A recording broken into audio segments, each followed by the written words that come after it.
Hello, my name is Mark Rogers. I'm an associate professor here at John A. Logan College. I teach computer forensics, cyber crimes, the Cisco classes, penetration testing, and digital forensics. I have a master's degree in information security with a concentration on internet safety.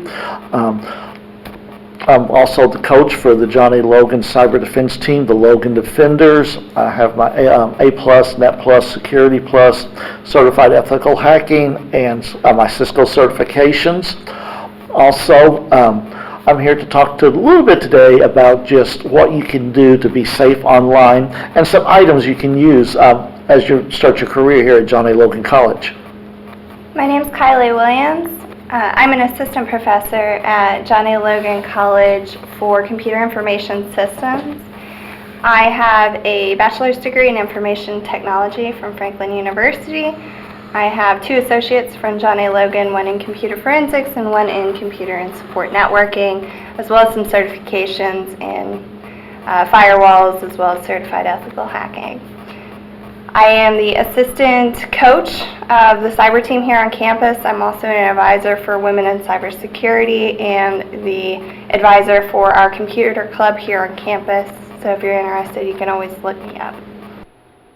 Okay, moving along. Let's talk a little bit about VPNs, what they are, what they're used for, and does the average person need a VPN? I would say yes, but I'm very concerned with security in general.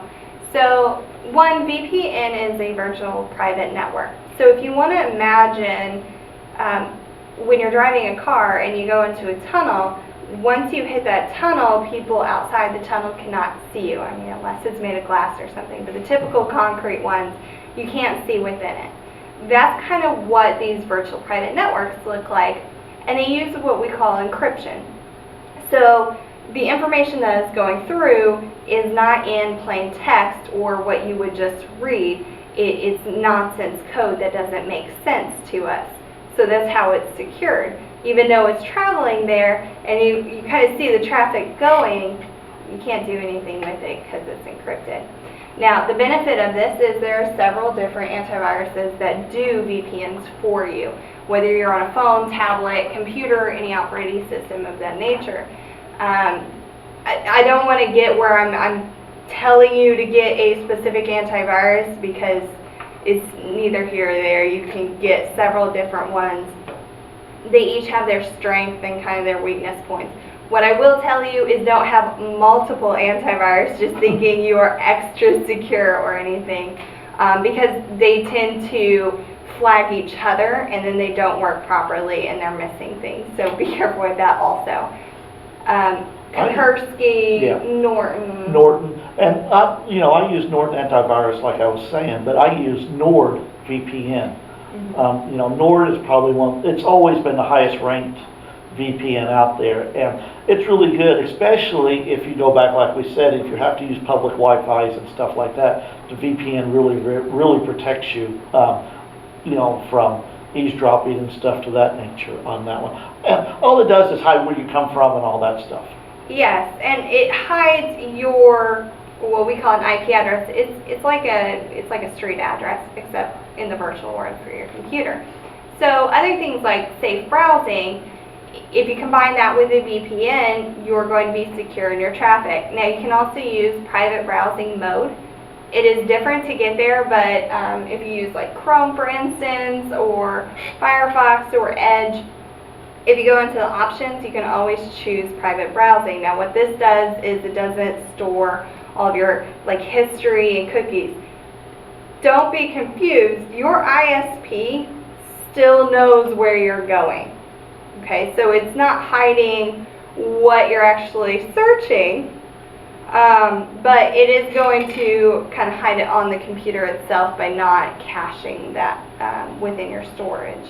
Speaking of browsers, which one do you prefer? I like Firefox, and I know you're not a Firefox fan. You always go to Chrome every time you pull something. I do use Chrome, but I have a Chrome house. I am a Google house environment. My phone is a Pixel.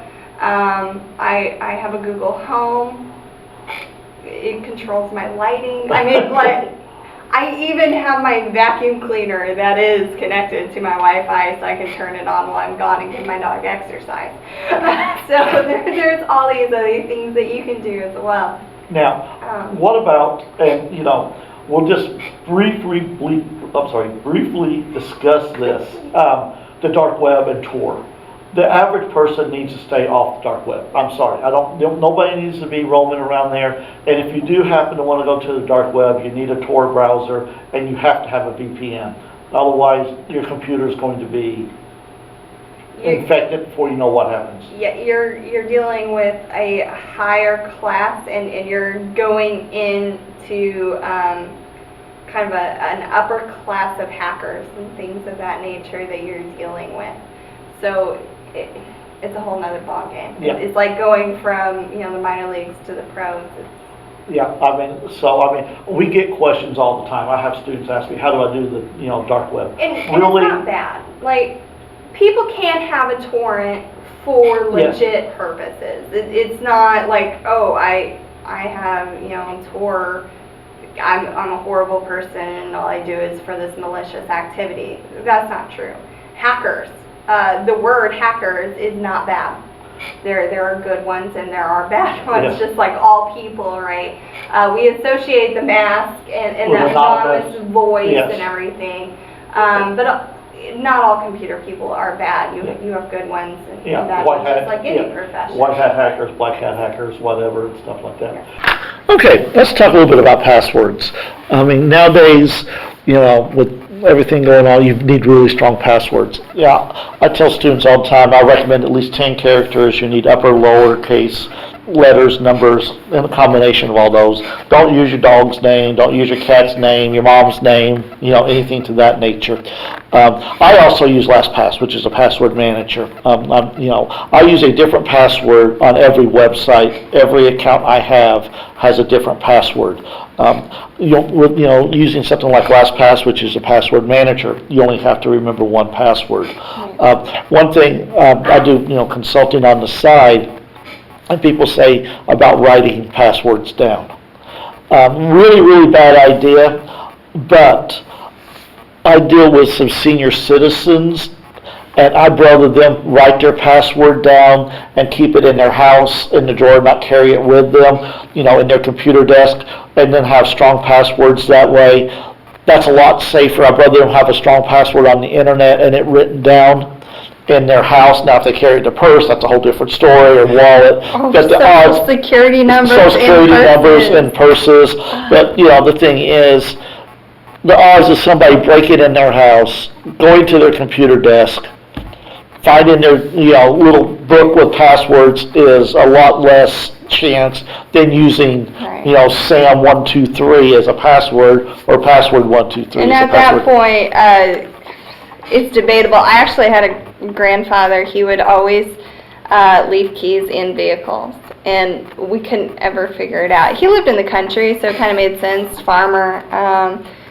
But we couldn't figure it out because he'd leave the truck keys in the vehicle, and he's like, I'd much prefer them just take the vehicle and be gone. Yeah. Now, insurance doesn't always cover that, so be careful with it. It was an old rickety truck, but physical security was more important to him. So. Yeah, if people are looking, LastPass, is one of them. Was it Keychain with Apple products? I think I'm not real sure. So any of these password managers are really good. And we got one more little thing to touch on before we leave, and those are download scams. And now they're becoming a lot more prominent, not only in emails, which is where they have always traditionally kind of been found. But now they're also in text messaging, Bluetooth attacks, different things like that. So be careful when things pop up. You are probably not going to lose 30 pounds by clicking that link. You're probably also not going to win an iPad when you have no information. And some Nigerian prince didn't leave you, a couple $1 million for clicking on that link. My sister-in-law got one from the UK. But the thing is, like your parents used to tell you, if it's too good to be true, it probably is. So, if you got any other questions, just contact any of your instructors, and they'll be happy to get in touch with us. Also, 2 scams if I'm sorry. you have something that says some like security issue with a banking Oh, account or yeah. something, don't click on the link to go to Banterra.com or whatever it is.